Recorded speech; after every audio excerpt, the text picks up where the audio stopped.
¿Cómo están, queridos alumnos? En esta cápsula de video vamos a revisar el desarrollo moral en la etapa escolar desde principalmente dos perspectivas. Desde la perspectiva de Piaget y Kohlberg, que unen mucho el desarrollo moral al nivel de crecimiento y desarrollo cognitivo de la persona, y por otro lado, a lo que plantea Mercedes Palet desde la tradición filosófica aristotélico-tomista, y que une mucho el desarrollo moral al desarrollo de la virtud moral, de hábitos buenos en la persona. Partiendo por Piaget y Kohlberg, ambos unen tanto el nivel de desarrollo moral con el nivel de desarrollo cognitivo de la persona, que la manera de evaluar el crecimiento moral de una persona es a través de la resolución de dilemas morales. Esa es su herramienta de evaluación. Entonces se le presentan dilemas morales a los niños en relación a una situación y que ellos juzguen si esta acción es buena o mala, o frente a un dilema, cómo debería actuar la persona y por qué, y eso es lo más importante, según la justificación que dé el niño en relación al dilema, ellos proponen un grado de madurez moral. ¿Cuáles son los criterios para evaluar este grado de madurez moral? En Piaget, vamos a ver el dilema primero. Dice, un día Augusto notó que el tintero de su papá estaba vacío y decidió ayudar a su padre a llenarlo. Al abrir la botella, regó una gran cantidad de tinta sobre el mantel. El otro niño, Julián, jugó con el tintero de su papá y derramó un poquito de tinta sobre el mantel. ¿Cuál de los dos niños se portó más mal y por qué? Ese es el dilema. ¿Cuál es el criterio para evaluar el desarrollo moral en cada etapa? Piaget encontró que en la etapa preescolar, en general los niños tienen un desarrollo moral más inmaduro y que él le llama una moral heterónoma. ¿Qué quiere decir eso? Que su criterio en relación a la acción moral depende más de factores externos que de factores internos. Depende más de qué dice la regla, qué dice una autoridad, de si es que me van a castigar o premiar en relación a una acción, si es que me va a traer un beneficio, consecuencia positiva o no. Por lo tanto, son criterios más externos. Y en la medida que el niño va madurando y va creciendo en su desarrollo cognitivo, y va madurando, por tanto, para ellos, para Piaget, en el desarrollo moral, debiera ir avanzando a una moral autónoma. O sea que el criterio de lo bueno y lo malo ya no dependa tanto de un factor externo, sino que, aunque no haya ni un premio ni un castigo, y aunque incluso no haya una regla escrita acerca de una norma moral, yo mismo me autorregulo y yo mismo entiendo que hay una norma moral de la acción, entiendo que hay un bien mayor, y lo sigo desde mi conciencia, desde mi madurez moral, y no ya tanto desde los criterios externos. Entonces, en la gradualidad de este logro, en la etapa escolar, que sería la etapa intermedia a la plena madurez moral para Piaget, el niño estaría en la moral de la solidaridad entre iguales. ¿Qué quiere decir? Que ya no tiene un criterio tan egocéntrico como en la etapa preescolar, ya no considera solamente el factor externo en el juicio moral, sino que empieza a internalizar un poco más la norma moral. Se preocupa mucho del sentido de justicia, empieza también a empatizar con lo que le puede pasar al otro, con lo que puede sentir. Por eso es de solidaridad entre iguales. Y también empieza a tomar en cuenta factores internos, como por ejemplo la intención. Entonces ya en esta etapa el niño debería ser capaz, por ejemplo, de darse cuenta que el niño que se portó más mal fue el que desobedeció a su padre y se puso a jugar con el tintero, aunque derramó poca tinta. En cambio, el otro niño no se portó tan mal porque no tuvo la intención de botar toda la tinta encima. En cambio, quería ayudar a su padre. Y en el siguiente estadio, que ya sería más correspondiente a la adolescencia, a partir de los 12 años, en adelante tendríamos una moral de equidad en la cual los niños ya tienen un criterio más sutil más flexible, en que ya interiorizan de mejor manera el sentido de la norma, ya no tienen un criterio tan rígido para juzgar, porque todavía en la etapa escolar hay un criterio en especial en relación a los castigos, a la justicia, muy concreto y a veces un poco rígido.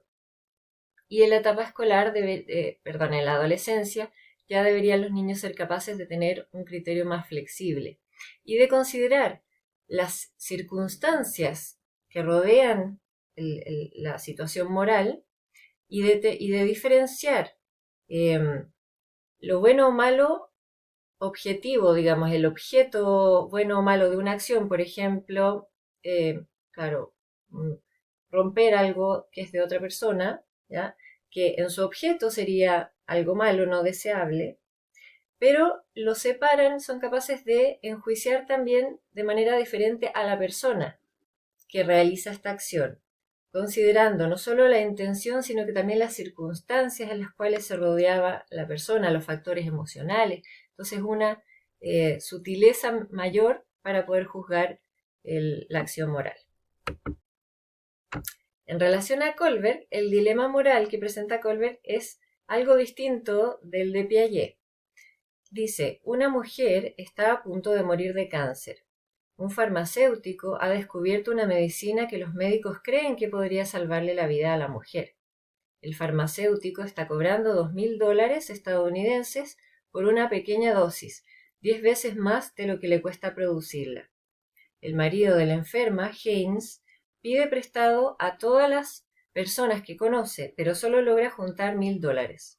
Ruega al farmacéutico que le venda la medicina por esa cantidad o que le permita pagarle el resto después. El farmacéutico se niega diciendo, yo descubrí la medicina y voy a hacer dinero con ella. Desesperado, Haynes irrumpe en la tienda del farmacéutico y roba el medicamento. Y la pregunta moral del dilema es, ¿Haynes debía hacer esto? Y los niños deben responder, ¿por qué sí y por qué no? En el fondo, pensar en una razón de las dos posiciones de las posibilidades de acción moral. Para Kohlberg también, la moralidad también tiene un criterio de progresión desde una heteronomía, desde un criterio más externo, una regulación externa, hacia una mayor autonomía, pero los nombres de los estadios de desarrollo moral son un poco distintos. Más cercano a la etapa preescolar, aunque Kohlberg no es tan rígido en las edades, son edades aproximadas. De hecho, el último estadio, Kohlberg plantea que algunos lo logran y la mayoría de la población no lo logra en cuanto a estadística, digamos. Bueno, en las edades, el estadio preconvencional o egocéntrico sería más común en la etapa preescolar y tiene dos subetapas. Este estadio preconvencional o egocéntrico es bien similar al primer estadio de la moral heterónoma, que en la primera subetapa se dirige más que nada al premio al castigo, solo a las consecuencias externas, pero luego avanzaría un poco más hacia las reglas del juego, un poco a lo que dice externamente la norma, y hacia los intereses personales. En el primer estadio, el niño, por ejemplo, respondería por qué sí, por qué no, en relación a a qué consecuencia tendría, si es que el que lo roba podría ir a la cárcel, puede responder algo así. En relación al segundo estadio, de las reglas del juego o de los intereses personales, el niño podría tomar en cuenta los intereses de cada uno, decir es que al hombre le interesa salvar a su mujer o al farmacéutico, por ejemplo, por el otro lado, le interesa poder tener dinero o entonces justificarlo como desde un interés propio de la persona. Después, en un estadio convencional, que sería más común en la etapa escolar y también inicios de la adolescencia, el niño tiene un criterio que se regula más que por ahora su interés personal o las consecuencias que para él trae alguna acción moral, se regula bastante más por como la sociedad, en el fondo, la consideración de los demás. Eh, en la tercera subetapa o en la primera que corresponde al estadio convencional, al niño le interesan como cumplir expectativas, como le interesa mucho la aprobación de los demás, como aparecer ante los demás como un niño bien portado. Y le interesa mucho la opinión, el feedback que le den los profesores, los padres. Entonces, en este estadio, el niño se podría preocupar, claro, de cómo juzgaría a otra persona, a la sociedad, alguna acción. Si castigaría o no, o si miraría como buena, como mala, una acción. Y qué diría la ley, qué diría la autoridad, en el fondo, acerca de eso. El niño podría responder, el que robó el remedio, por ejemplo, el argumento de que no lo debía hacer, puede ser porque ya le habían dicho que no. En el fondo, no tenía permiso, por ejemplo, para robarlo. Es como un criterio desde también tomando en cuenta a los demás, a la sociedad. En